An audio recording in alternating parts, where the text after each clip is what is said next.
Next, we have Romi Mahajan. He will be talking about the return on marketing investment trap. Great marketing is about audiences and not about measurement. A few fun facts about Romi is that he's published 2 books on marketing. He's been to 46 countries. Is that still the current number? All right, cool. And then he has a 15-year-old daughter that gave him a TED Talk. And actually, I learned this pretty recently, is that his name is actually the acronym for return on marketing investment. So there's no better guy to talk about it than Romi. So Romi, welcome to the stage. Thank you. So stand on this side, you say. Okay. Yeah, I sort of like to move around. So I do want to say a couple, preface this with a couple thanks. One is, of course, to the organizing team of QuestionPro that put this together very quickly, as I recall. So for the new people at QuestionPro who were involved, thank you very much. Thank you for using an old picture of mine.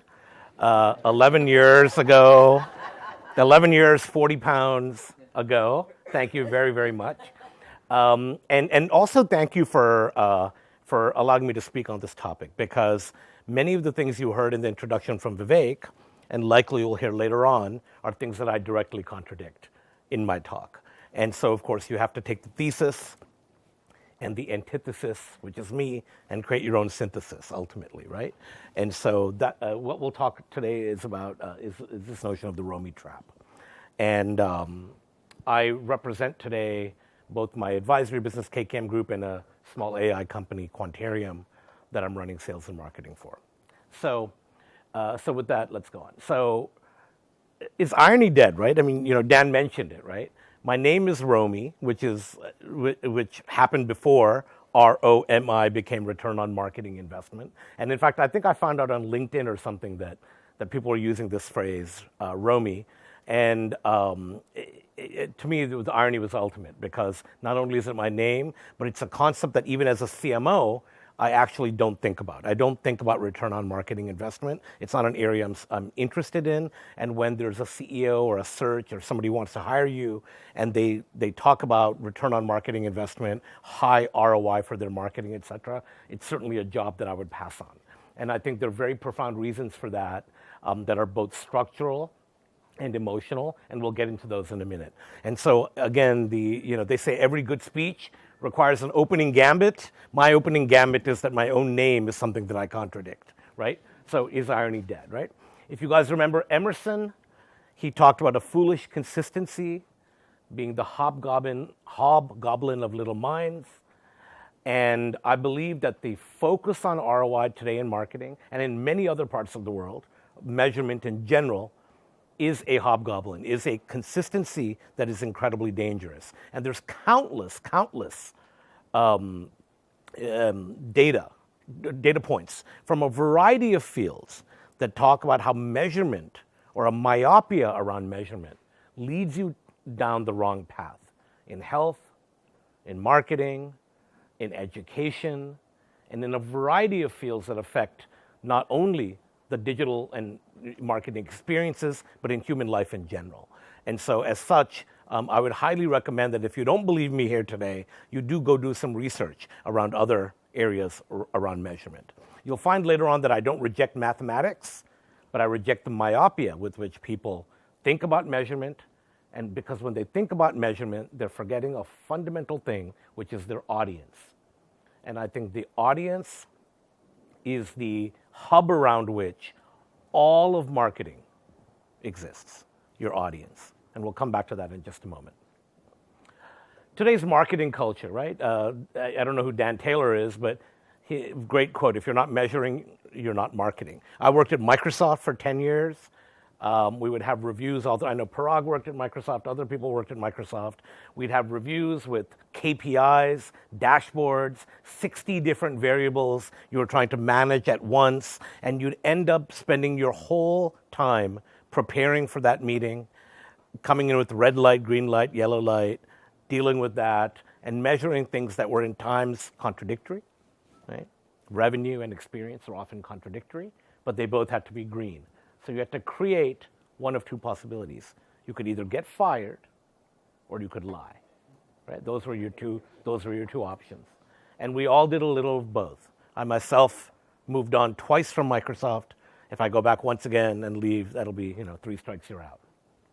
But again, when we think about marketing, right, we think about ROI, measurement, proof, parent-child relationships, we think about analytics, we think about the CPM for, the funnel, we think about our CRM systems providing us value. Everything is subject to one homogeneous, narrow view, which is what did you put in terms of money and what did you get out, right? And I think that fairly well defines today's marketing culture.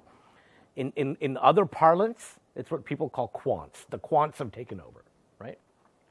Marketing is thought of as quantitative and not as the art form that it started as. Again, we'll come back to that in just a few moments. Oh, Vic told me, go this way, yeah. Okay. So the new reality in this marketing culture, right, is a few different things. People take very little risk. Rob mentioned that. He called it the middle management phenomenon, but it's a structural phenomenon based on measurement being an input.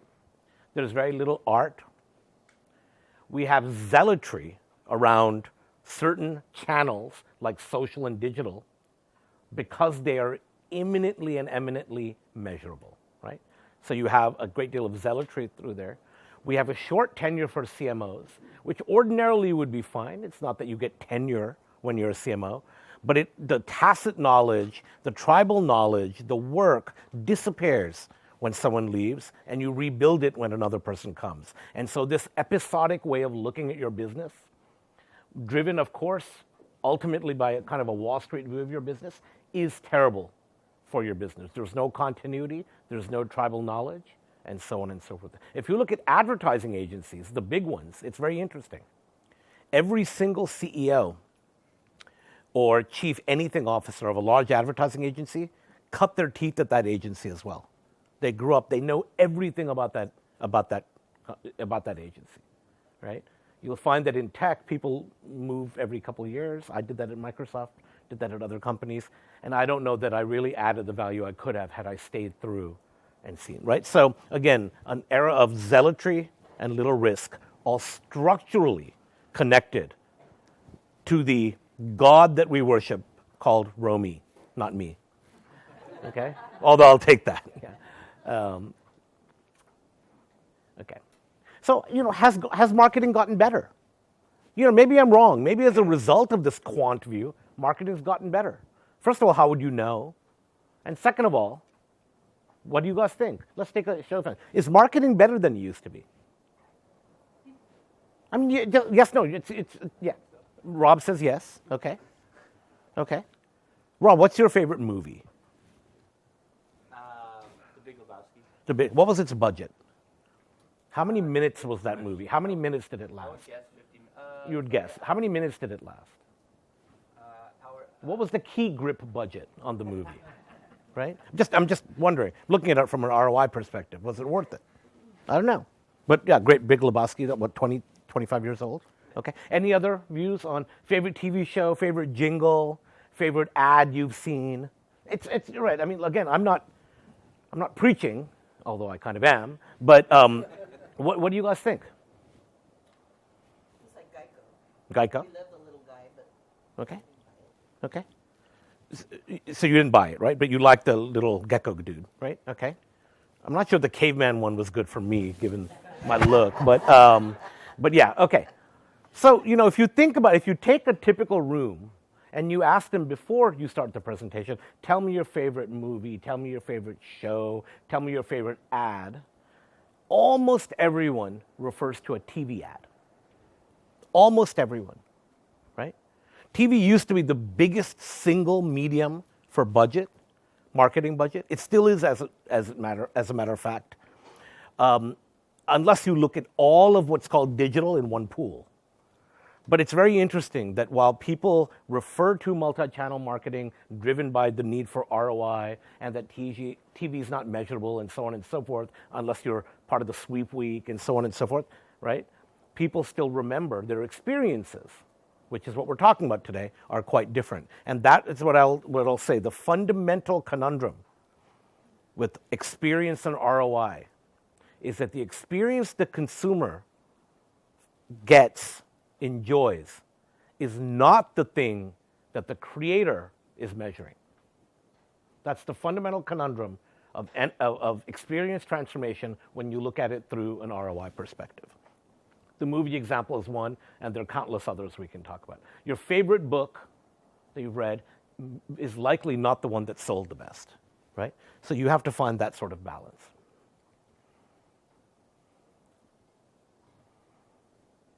Second, when we think about the world of quant, right?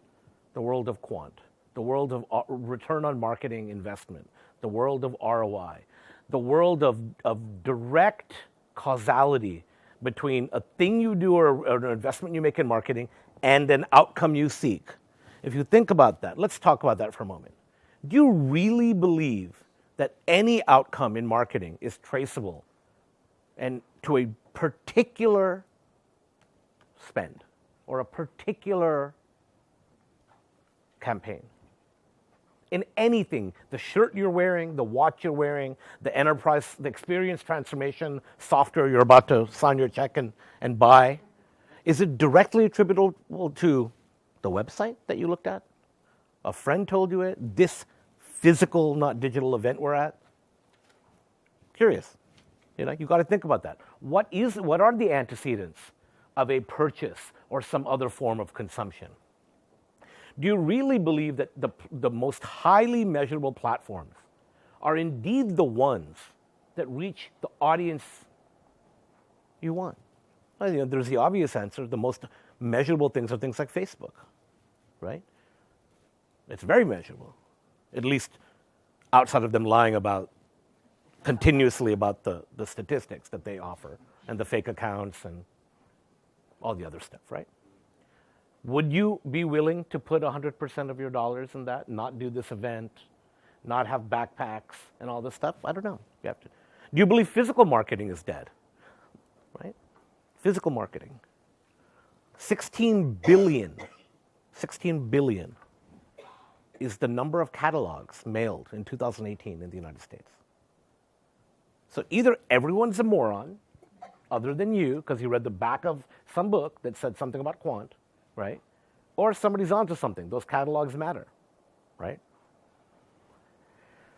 And if you think about it, you subject any outcome to all these questions. You subject any outcome, including those in your company, not just you as a person, to the what created that outcome. And you'll have multiple answers that you will not be able to deconstruct mathematically. There's a phrase in Latin, pater semper incertus est. It's a biological phrase that says, and please don't read this in any dirty or bad way, but you never really know who the father is. Right? Yeah, it's obvious who the mom is.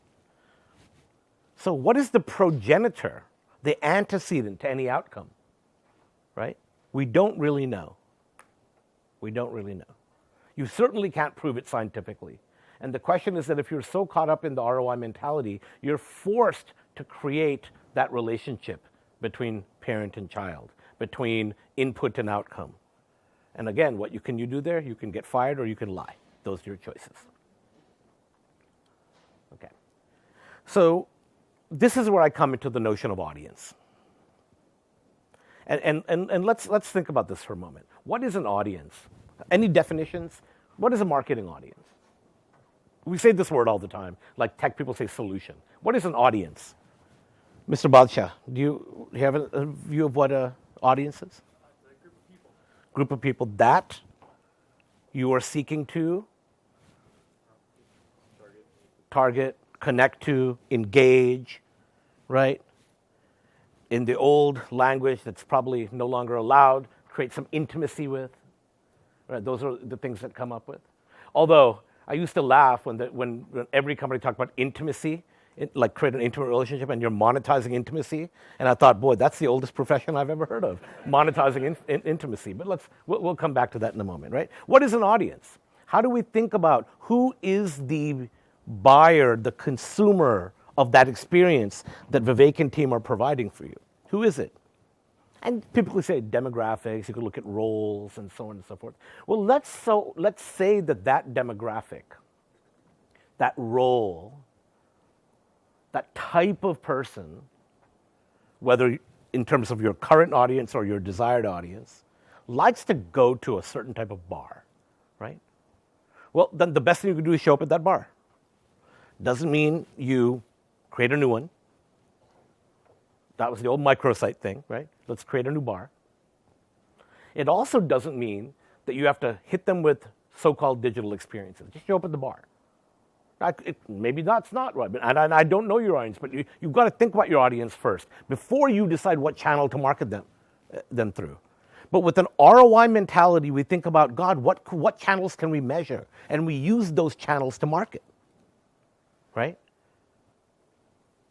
So guess what we've done? We've divorced our marketing push from the desires, whether nascent or realized, of the audience we seek to render an experience to, right? So that's why, again, I don't have a prescription for what everyone should do. You know your business is far better than I do, right? Is to think about your audience first. And that's really what I wanted to talk about when they were kind enough to ask me to come here, right? That if you're doing a survey, you're rendering an experience, you're scaling ideas, think about what your audience is first, not the channel by which you think you're reaching them, right? Another thing, this whole notion of ROMI, return on marketing investment, is incredibly tricky. First of all, it requires you to measure everything. Second, it involves the hardest thing in the world, which is attribution. How do you attribute an outcome to that thing you're measuring, right? How do you do that? Funny story I had, when I worked for a large software company, there was a bunch of teams broken out by channel, right? There was a digital team, a events team, a this team, a that team. And you go and you ask each one of them in their business reviews, so how much revenue do you think you affected, like that you drove?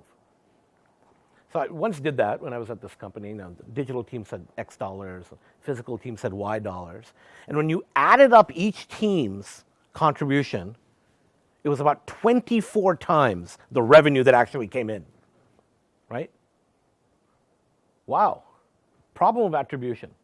So what you have then is teams scrambling to prove that they're the one that did it, as opposed to actually doing a better job in rendering experiences, right? No, it was really the website. No, it was really the event. No, it was really that cool shirt with the logo. No, it was really the billboard I had on Highway 101. No, it was really this, it was really that, right? Attribution is super tricky. It also creates internecine conflict, because attribution is not about growing the overall pie. It's about attributing more of that pie to your efforts so that you get the promo, you get the bonus, your team looks better, you get the budget for next year, and so on. So again, the ROI input is ultimately a structural deficiency in how we look at marketing. Think about real marketing.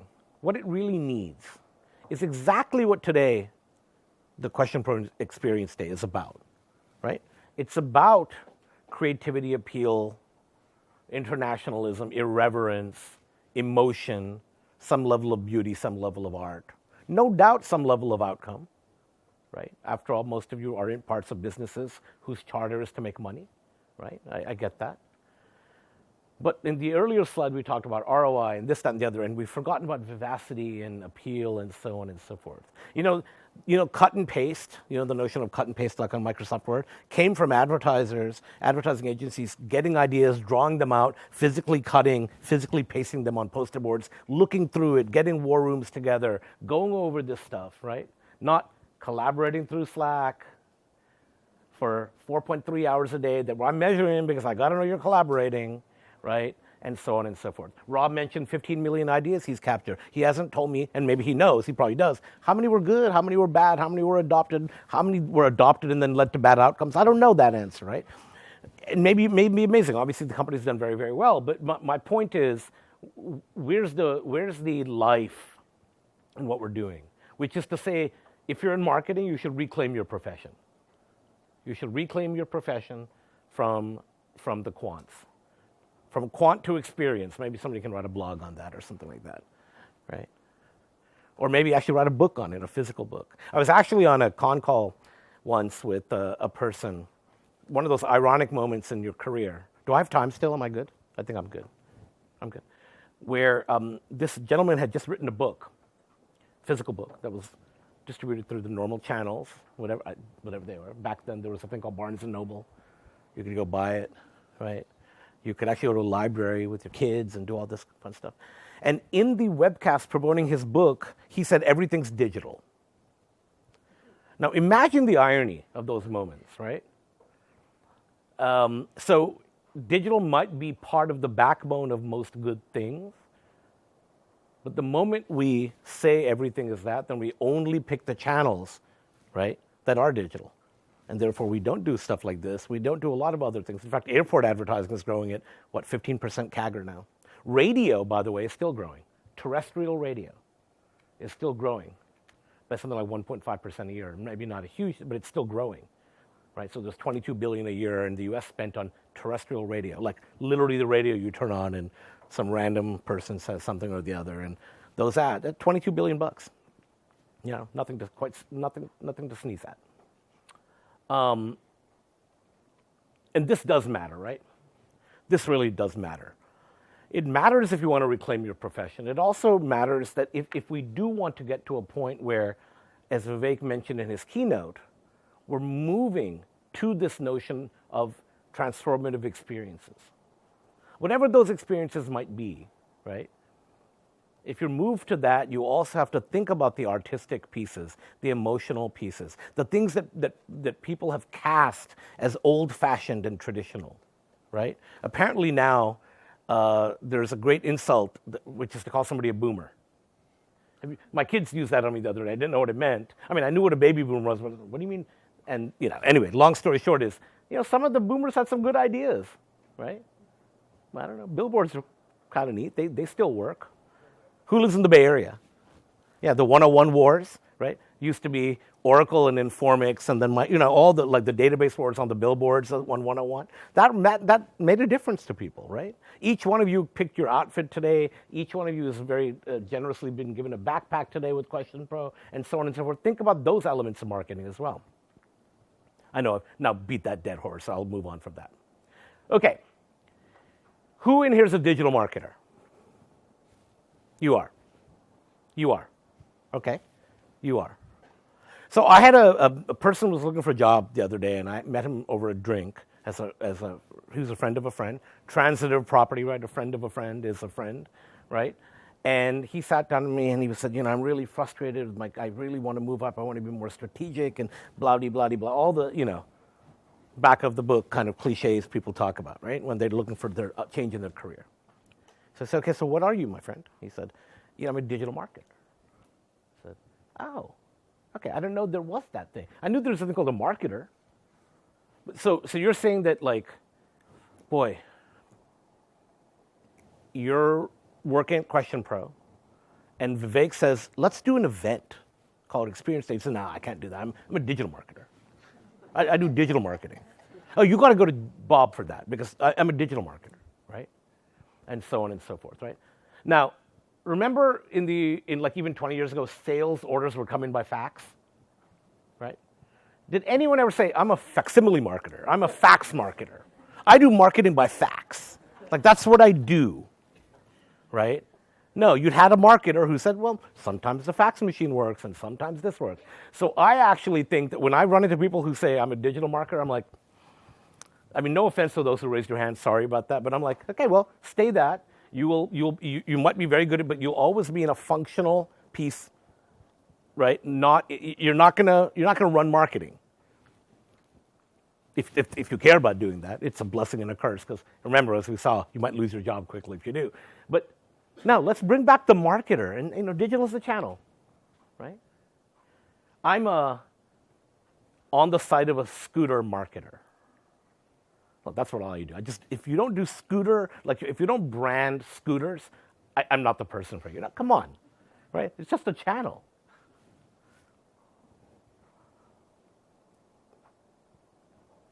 Now, what am I not saying here? After this entire pulpit session, what am I not saying? I'm not saying you shouldn't be efficacious, that you shouldn't seek outcomes. I'm not saying you should avoid math. In fact, I consider myself fairly good at math, and I think about it all the time. I think you should be able to do it in your head as a marketer.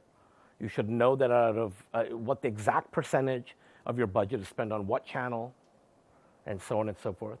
But you shouldn't be myopic about it. You should not genuflect to the god of math. You should know math, right? Absolutely measure some things. It's great to know that, 50, 60 people are in this room. It's a good thing to know. Correlating that with whether this event was a success or not might have been a mistake. If the input to this event had been, hey, team, get 300 people here, right? Then guess what you would have done? Gotten 300 people here by hook or by crook, right? Had that been an input, right? That would have created an outcome that was silly and, weirdly enough, costly.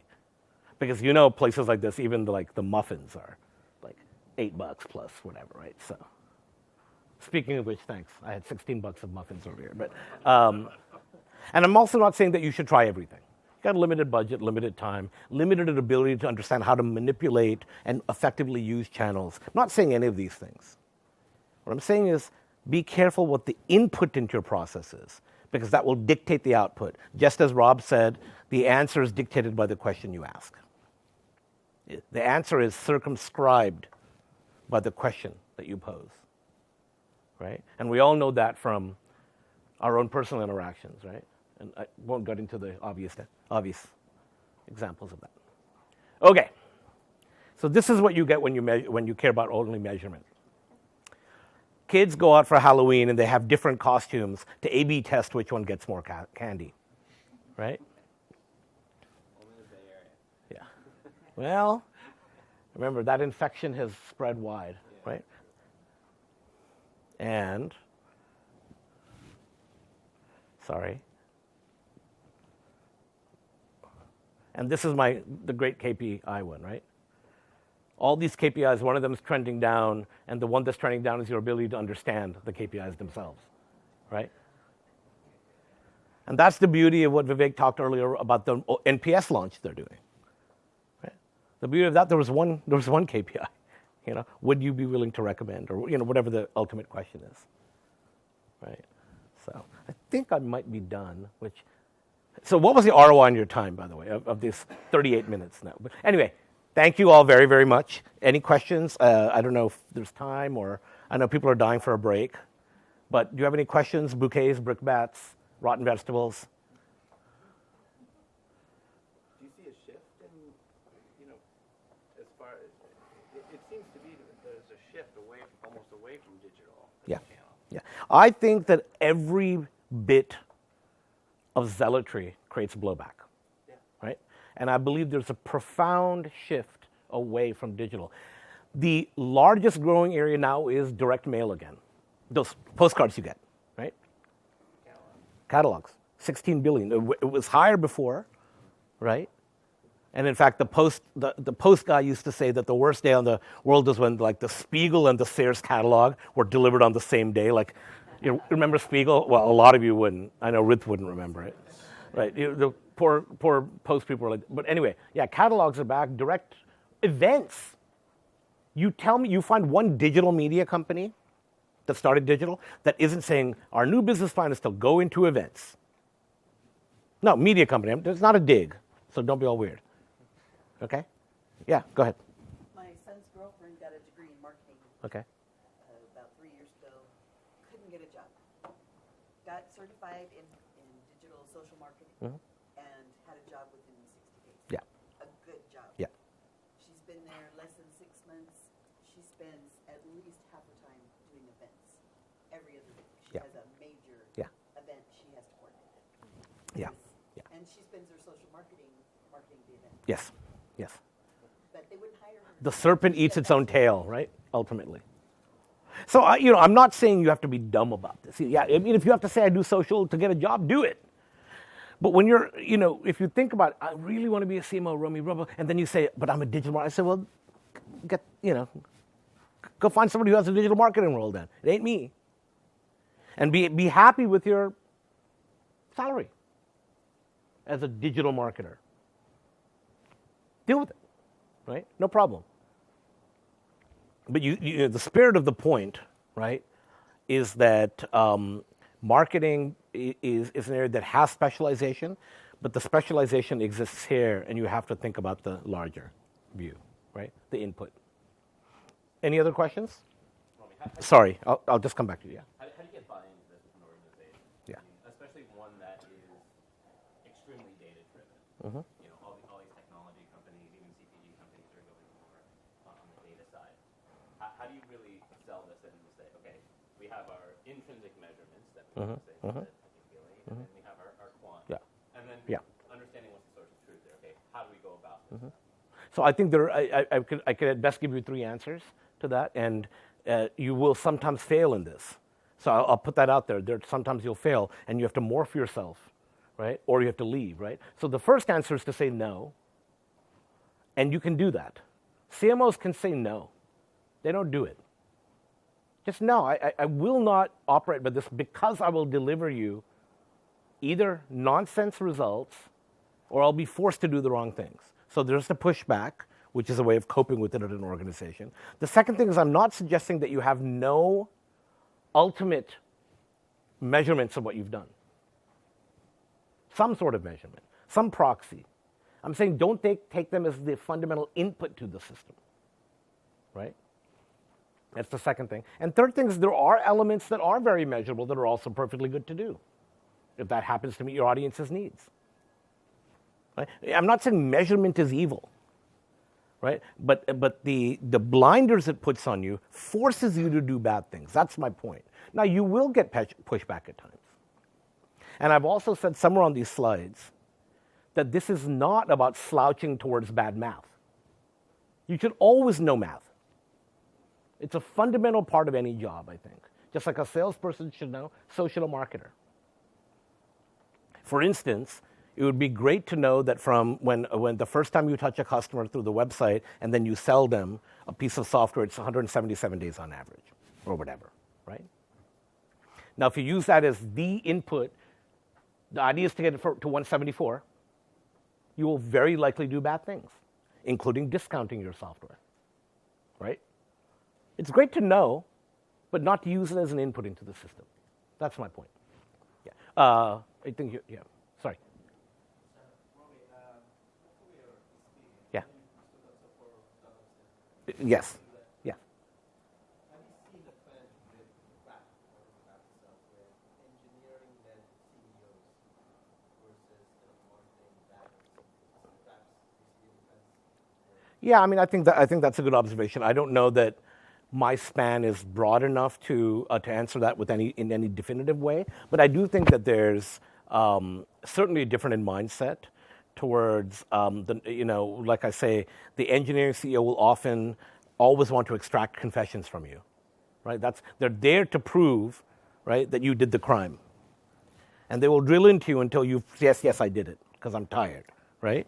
And maybe a sales-driven CEO, et cetera, will have a different perspective.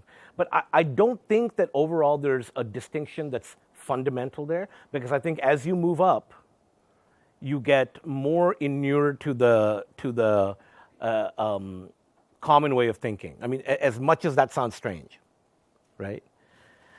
So yes, the question is, back to what Jason said, is how do you go and convince people of it? And I think in some funny ways, marketers have to unionize, right? They have to say, look, we will not stand for this, right? And why? Not because I'm asserting my own rights, but because it's a bad way to get good outcomes, right?